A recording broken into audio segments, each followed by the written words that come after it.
दोस्तों ये माइक्रोटेक का इन्वर्टर है जो चार्ज नहीं उठा रहा है। देख ले सप्लाई बंद है और चार्ज नहीं उठा रहा है। तो दोस्तों चलिए देर न लगाते हुए इसे फटाफट खोलते हैं। यहाँ पे 3 फ्यूज होता है। इस 3 फ्यूज को निकाल करके आप इसे टूटिया साफ़ करके इसे चेक कर ले कि वाकई में ये इसमें कंटिन्यूटी है या नहीं है।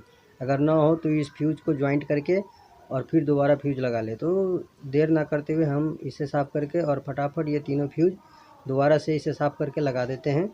और ये देख लीजिए फ्यूज़ लगा दिए। माइक्रोटेक का इन्वर्टर है। फ्यूज़ लगाने के बाद चलिए अब सप्लाई ऑन करते हैं फ्यूज़।